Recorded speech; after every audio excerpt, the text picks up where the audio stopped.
इस एपिसोड में हम देखेंगे कि क्यूरियोसिटी एक बड़ा रिस्क लेता है और एक रिज की चोटी पर जाने के लिए एक बहुत ही खड़ी पहाड़ी पर चढ़ जाता है, अपना संतुलन खो देता है और 1.8 बिलियन पिक्सल की तस्वीर लेता है।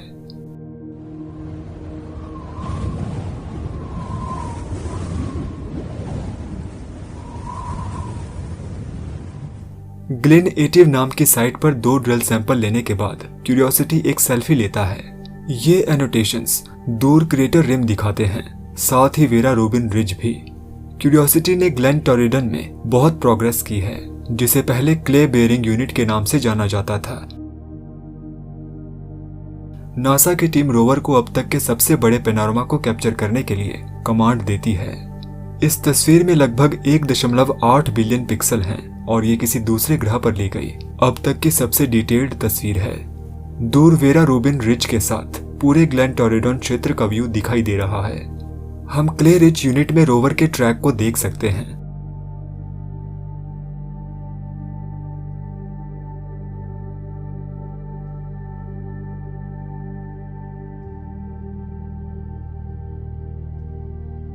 जैसे ही हम माउंट शार्प पर जूम इन करते हैं, हम एक रिज को देख सकते हैं। यह ग्रीन ह्यू पेडिमेंट के नाम से जाना जाने वाला हिस्सा है। क्यूरियोसिटी को अंततः माउंटेन साइड पर हाई लेयर्स तक पहुंचने के लिए ऊपर चढ़ना होगा। क्यूरियोसिटी ग्रीन ह्यू पेडिमेंट की ओर अच्छी प्रोग्रेस करता है और अभी एक छोटी सी पहाड़ी पर रुक जाता है, जिसे वेस्टर्न ब्यूट के नाम से जाना जाता है। अभी के लिए प्लानिंग यह है कि वहां की चट्टानों को बेहतर ढंग से देखने के लिए केवल ग्रीन ह्यू पेडिमेंट तक ड्राइव करना है। ये विजुअलाइजेशन प्रपोज्ड किए गए रास्ते को दर्शाता है। रोवर वर्तमान में ग्रीन ह्यू पेडिमेंट को छूने के लिए अपने रास्ते पर है। वहां पहुंचने से पहले रोवर एक बार फिर क्ले बेयरिंग यूनिट में वापस आएगा और फिर ग्रीन ह्यू पेडिमेंट की ओर एक सुलभ रास्ते पर जाएगा। रोवर ग्रीन ह्यू पेडिमेंट के करीब है। भूवैज्ञानिक इस संरचना के टॉप से डेटा कलेक्ट करना चाहते हैं और इसलिए इंजीनियर्स के बीच क्यूरियोसिटी की इस चढ़ाई के बारे में बातचीत शुरू होती है। फिर सोल 2649 को क्यूरियोसिटी अचानक सभी ऑपरेशंस को रोक देता है। क्यूरियोसिटी बैड एटीट्यूड दिखाता है। ऐसा इसलिए हुआ क्योंकि क्यूरियोसिटी को अपने एनवायरनमेंट के रिलेटिव खुद के बारे में जानने की आवश्यकता होती है। यह डेटा आमतौर पर JTS मेमोरी में कलेक्ट होता है और ढलान के एंगल जैसी चीजों को ट्रैक करता है, जैसे कि इसकी भुजा जमीन से कितनी करीब है और क्या आसपास कोई बड़ी चट्टान है जो खतरा पैदा कर सकती है। रोवर किसी भी मोटर को चालू करने से पहले डेटा को इवैल्यूएट करता है ताकि यह सुनिश्चित हो सके कि अब कोई भी मूवमेंट सुरक्षित रूप से की जा सकती है, और जब आंसर नहीं आता है तो रोवर अपनी जगह पर जम जाता है और अगले कदम के लिए टीम की कमांड की प्रतीक्षा करता है। नासा की टीम को क्यूरियोसिटी के एटीट्यूड में एक समस्या का पता चलता है। एटीट्यूड की एरोस्पेस डेफिनेशन ये है कि किसी ऑब्जेक्ट को 3D स्पेस में कैसे रखा जाता है, बेसिकली इसका 3D ओरिएंटेशन। तो कॉन्फिडेंशियली ये कह दिया जाता है कि क्यूरियोसिटी का वर्तमान में एक बुरा एटीट्यूड है। नासा टीम द्वारा रोवर को उसके एटीट्यूड के बारे में सूचित करने के बाद यात्रा जारी रहती है। ये नक्शा सोल 2654 पर क्यूरियोसिटी की वर्तमान लोकेशन को दर्शाता है।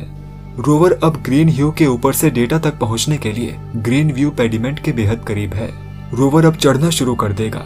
हालांकि रोवर प्रपोज्ड किए गए रूट से थोड़ा अलग ड्राइव करता है, लेकिन इंजीनियर्स सहमत हैं कि यह संभव है और रिस्क लेने लायक है। चढ़ाई करने से पहले क्यूरियोसिटी अपने धूल हटाने वाले इंस्ट्रूमेंट का उपयोग पास की एक चट्टान पर करता है। इस तस्वीर में बहुत सारी उभरी हुई मिनरल से भरी दरारें मौजूद हैं। टीम डिसाइड करती है कि इस क्षेत्र से एक अच्छा ड्रिल सैंपल मिल सकता है, इसलिए टीम क्यूरियोसिटी को एक और ड्रिल करने की कमांड देती है। इस बार हटन नाम की एक विशेष चट्टान पर ड्रिलिंग बिना किसी समस्या के पूरी तरह से आगे बढ़ती है और ग्रे कलर का मलबा प्रोड्यूस करती है। सैंपल कलेक्ट करने के लिए इतनी ड्रिलिंग काफी है। क्या आपने नोटिस किया, जब हर बार रोवर ड्रिल करता है तो प्रोड्यूस हुए पाउडर का रंग लाल रंग की सतह से बिल्कुल अलग होता है। ये रोवर द्वारा मंगल ग्रह पर ड्रिल किया गया पहला छेद है। जाहिर है इस केस में मलबा लाल रंग का है, जो क्ले बेयरिंग यूनिट में एबरलेडीज साइट पर की गई इस ड्रिल के इंटीरियर के समान ही है, लेकिन यहाँ हटन में ज्यादा ग्रेइश है। क्या आप अनुमान लगा सकते हैं कि ऐसा क्यों है? ऐसा इसलिए है क्योंकि चट्टान के अलग अलग हिस्सों में ऑक्सीजन लोहे के साथ अलग तरह से प्रतिक्रिया करती है। लेफ्ट साइड मलबा लाल है क्योंकि ऑक्सीजन को न केवल बाहरी चट्टान की सतह पर बल्कि अंदर से भी प्रतिक्रिया करने का अवसर मिला था। हालांकि राइट साइड की तस्वीर कुछ और ही कहानी बयां करती है। इस केस में ऑक्सीडेशन चट्टान में गहराई से प्रवेश नहीं कर सका। ये वैज्ञानिकों के लिए खास तौर से इंटरेस्टिंग है क्योंकि जब तक ऑक्सीडेशन नहीं हुई है तब तक इस तरह की तलछटी चट्टानों में प्राचीन जीवन के निशान बेहतर कंडीशंस में मौजूद होते हैं, क्योंकि ऑक्सीजन जीवाश्म बनने से पहले कार्बनिक कंपाउंड्स को तोड़ सकती है। हालांकि रोवर की ड्रिलिंग अच्छी रही लेकिन ये साफ सुथरी नहीं थी। सतह जिस पर क्यूरियोसिटी मौजूद है इतनी नाजुक और टूटने वाली है कि रोवर के पहिए से ये तलछटी चट्टानें टूट जा रही हैं। चट्टानें टुकड़ों और पाउडर में बदल रही हैं। जैसे ही रोवर ग्रीन ह्यू पेडिमेंट के लिए रास्ता तलाशता है, रोवर नीचे से रिज का एक अविश्वसनीय नजदीकी दृश्य कैप्चर कर लेता है। इन व्यवस्थित परतों को नोड्यूल्स कहा जाता है। ये चट्टानें क्ले बेरिंग यूनिट वाली चट्टानों से पूरी तरह से अलग हैं, लेकिन ये कुछ हद तक वेरा रूबिन रिज पर देखी गई चट्टानों के समान हैं। मंगल ग्रह पर एक और दिन और हटन में अपने सफल ड्रिल कैंपेन के बाद सेल्फी लेने का एक और मौका। क्यूरियोसिटी ने अब तक जो डेटा कलेक्ट किया है उससे वैज्ञानिक अब आश्वस्त हो गए हैं कि प्राचीन काल में गेल क्रेटर पानी का नखली स्थान था। गेडीज वैलीज चैनल के माध्यम से पानी बहा और क्ले बेरिंग यूनिट में फैल गया। ग्रीन ह्यू पेडिमेंट ने इरोजन को रेजिस्ट किया और एक बड़ी तटरेखा बन गई। सोल 2693 को क्यूरियोसिटी ने ग्रीन ह्यू पेडिमेंट पर चढ़ाई शुरू की। ये रॉ तस्वीरें रोवर के चढ़ने के एंगल को दिखाती हैं। झुकाव 30 डिग्री से ज्यादा है। इस तरह के बेहद खड़े एंगल पर चढ़ाई करना बहुत जोखिम भरा माना जाता है, लेकिन टीम को इस फैक्ट से सुकून मिलता है कि यह मंगल ग्रह पर किसी रोवर द्वारा की गई सबसे खड़ी चढ़ाई नहीं है। अपॉर्चुनिटी रोवर ने पहले इससे भी खड़ी चढ़ाई पर कामयाबी हासिल की थी। रोवर जल्दी से ऊपर से एक ड्रिल सैंपल लेता है और माउंट शार्प की ओर देखता है। यहाँ कोई अनुकूल रास्ता नहीं है, इसलिए रोवर पहाड़ी से उतर जाता है और अपने ऑफिशियल रास्ते पर वापस आ जाता है। जैसे ही रोवर उतरने के लिए घूमता है, यह ग्रीन ह्यू पेडिमेंट के ऊपर से एक अविश्वसनीय व्यू को कैप्चर कर लेता है। दूर हम क्रेटर फ्लोर देख सकते हैं, जहां से क्यूरियोसिटी रोवर ने इस भयानक यात्रा की शुरुआत की थी। रोवर वास्तव में अब प्रगति कर रहा है। आगे हम देखेंगे कि रोवर माउंट शार्प पर चढ़ना जारी रखता है, आश्चर्यजनक तस्वीरों को कैप्चर करता है, सेल्फी लेता है और गेडीज वैलीज चैनल की ओर अच्छी प्रोग्रेस करता है। क्यूरियोसिटी वर्तमान में मैरी एनिंग नाम की साइट पर अपनी स्थिति से धूल के तूफान को देख रहा है। टीम ने इस धूल के तूफान का अनुमान लगाया है कि ये लगभग 5 मीटर चौड़ा और कम से कम 50 मीटर लंबा है। इस सीक्वेंस में ये फ्रेम्स 4 मिनट और 15 सेकंड में कैप्चर किए गए थे। टीम कुछ ड्रिल सैंपल्स लेने के लिए एक अच्छी जगह तय करती है और रोवर को आगे बढ़ने की कमांड देती है। क्यूरियोसिटी 3 छेद ड्रिल करता है। ये टाइम लैप्स ड्रिल करने के लिए किए गए प्रयासों में से एक को दर्शाता है। असल में फीड एक्सटेंडेड ड्रिलिंग मेथड का उपयोग करते हुए रोवर को इसे पूरा करने में 20 मिनट से भी ज्यादा का समय लगा, जो अभी भी अच्छी तरह से काम कर रहा है। ड्रिलिंग के लिए जिम्मेदार इंजीनियर्स सिर्फ क्यूरियोसिटी के प्रेशर सेंसर्स के डेटा के आधार पर ये तुरंत बता सकते हैं कि चट्टान बहुत नरम है। असल में ये इतनी नरम थी कि किसी टक्कर की आवश्यकता नहीं थी, केवल ड्रिल की रोटेशन से ये हो गया। यहाँ क्यूरियोसिटी एक सेल्फी लेता है। रोवर अब अपने सबसे खूबसूरत पैनोरामा में से एक को एक साथ रखने में कुछ समय बिताता है। इस तस्वीर में नासा के कुछ वैज्ञानिकों ने डिस्क्राइब किया है कि यहाँ बेंचेस की एक सीरीज के रूप में क्या दिखाई दे रहा है, जो दूर क्रेटर फ्लोर की ओर उतरते हुए प्रतीत हो रहे हैं। यह निश्चित रूप से यहाँ से एक शानदार व्यू है। बैकग्राउंड में क्रेटर रिम देखी जा सकती है। माउंट शार्प की ओर चढ़ाई जारी रखने के लिए क्यूरियोसिटी घूमता है और एक इंटरेस्टिंग इलाके में आता है। यहाँ ये सबसे करीब उभरी हुई चट्टानों का नाम माउंट मरकू है। ऊपर देखने के दौरान रोवर एक खास तरह के बादलों को कैप्चर कर लेता है। ये इंद्रधनुषी बादल कभी कभी हायर लैटिट्यूड्स पर पृथ्वी पर भी देखे जाते हैं, लेकिन ऐसा बहुत कम होता है। ये अलग अलग रंग बिखेरते हैं और तब दिखाई देते हैं जब बादल एटमॉस्फेयर में काफी ज्यादा ऊंचाई पर होते हैं। इस प्रकार के बादल वास्तव में पतले वातावरण के कारण मंगल ग्रह पर ज्यादा आम हो सकते हैं। रोवर माउंट मरकू के पास पहुंचता है और अलग अलग पोजीशन से 2 मोज़ैक लेता है। जब इन तस्वीरों को एक साथ रखा जाता है तो एक 3D इफेक्ट हम देख सकते हैं। रोवर टीम माउंट मर्को के पीछे कुछ बादलों को देखती है और कुछ और तस्वीरों को कैप्चर करने के लिए क्यूरियोसिटी को कमांड देती है, जिन्हें फिर टीम वीडियो सीक्वेंस में कंबाइन करती है।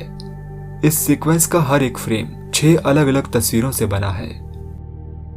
नॉनट्रॉन नाम की साइट पर एक सफल ड्रिल कैंपेन के बाद रोवर माउंट मर्को के पास एक सेल्फी लेता है। इसका नाम फ्रांस के गांव के नाम पर रखा गया है, क्योंकि मार्स के एरिया में नॉन्ट्रोनाइट है, जो एक दुर्लभ प्रकार की मिट्टी है। इस खनिज का नाम उस क्षेत्र पर रखा गया जिसे पहली बार फ्रांसीसी गांव नॉनट्रॉन में पाया गया था। क्यूरियोसिटी एक बड़ी ड्राइव पर निकलने से पहले बादलों को देखने में थोड़ा और समय बिताता है।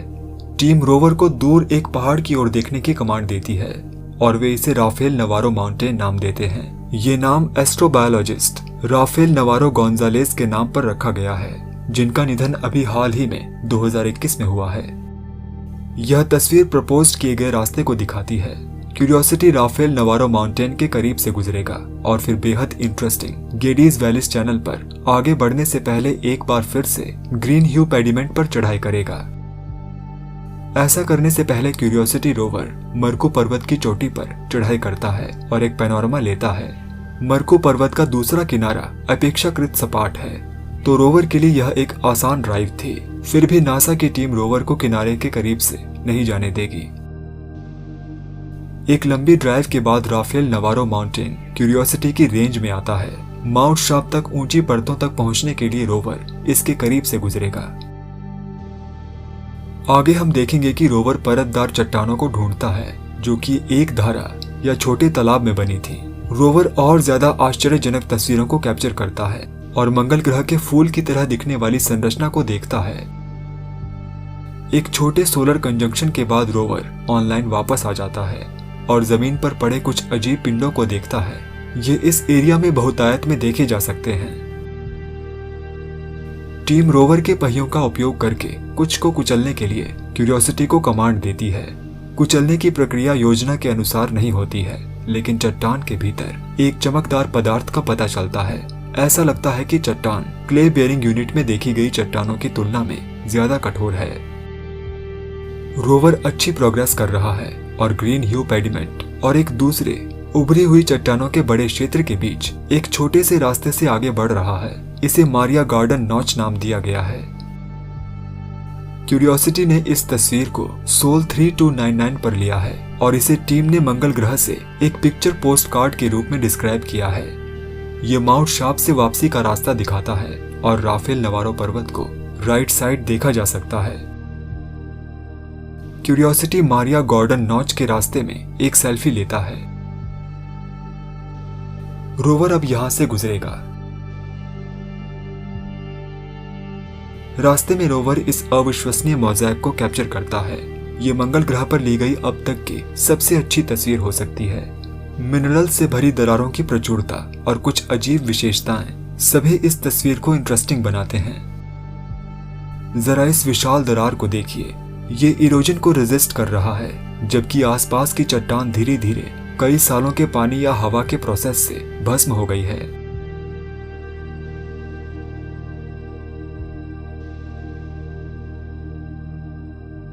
इस उभरी हुई चट्टान के टॉप पर कुछ अजीब दिखने वाले पिंड हैं। ऐसा क्यों है कि ये पिंड केवल इस स्ट्रक्चर के टॉप पर दिखाई दे रहे हैं? क्या यह संभव हो सकता है कि ये क्षेत्र कभी एक बहने वाली नदी का था और ये पिंड पानी के इंटेंस प्रेशर में नहीं बन सकते थे? सोल 3325 पर मंगल ग्रह के आकाश में ज्यादा बादल दिखाई देते हैं।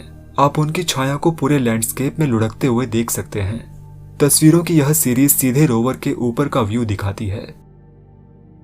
सोल 3396 पर क्यूरियोसिटी मंगल ग्रह पर फूल के आकार की संरचना को देखता है। ये अजीब ऑब्जेक्ट एक सिक्के से भी छोटा है और मंगल ग्रह की धूल की मोटी परत से ढका है। पहली नजर में यह एक पौधे जैसा दिखता है, हालांकि नासा का मानना है कि यह केवल चट्टान के पूरी तरह से नष्ट हो जाने के बाद बची हुई खनिज शिराओं का एक समूह है।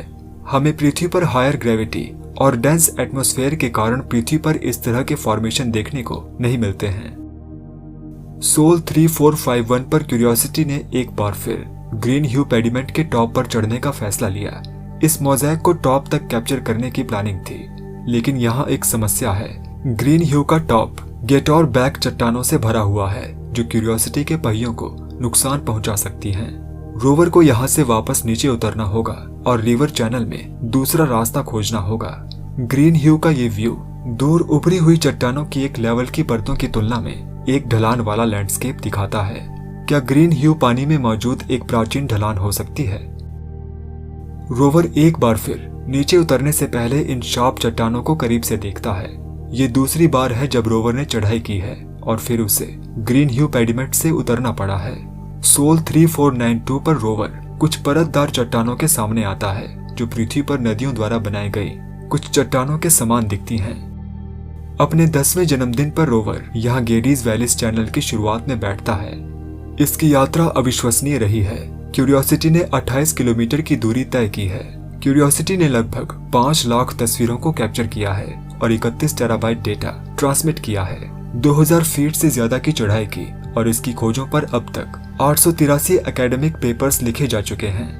रोवर ने सभी संदेहों से परे साबित कर दिया है कि पानी एक समय में मार्स पर मौजूद था और न केवल एसिडिक पानी बल्कि जीवन के निर्माण के लिए उपयुक्त ताजा पानी जैसा कि हमें यहाँ पृथ्वी पर उपलब्ध है। क्यूरियोसिटी ने अपने प्राथमिक मिशन को अच्छी तरह से समाप्त कर दिया है और अपने अंतिम इंस्ट्रूमेंट के खराब होने तक आने वाले कई सालों तक मंगल ग्रह की सतह पर घूमता रहेगा। रोवर की एक नई जनरेशन पहले से ही मंगल ग्रह की सतह पर है जिसे परसिवेरेंस कहा जाता है। वह मंगल ग्रह पर सब कुछ कर रहा है जो क्यूरियोसिटी कर सकता है, बल्कि और भी बहुत कुछ कर रहा है। इसके पास मंगल ग्रह की आवाजों को कैप्चर करने के लिए एक माइक्रोफोन है, आगे खोज करने के लिए एक हेलीकॉप्टर है और हाई क्वालिटी तस्वीरें लेने के लिए एक बढ़िया कैमरा जो इस मिशन को बेहतर मिशन बनाते हैं। अगर आपको क्यूरियोसिटी की ये 10 सालों की अविश्वसनीय यात्रा पसंद आई है तो कमेंट जरूर कीजिएगा।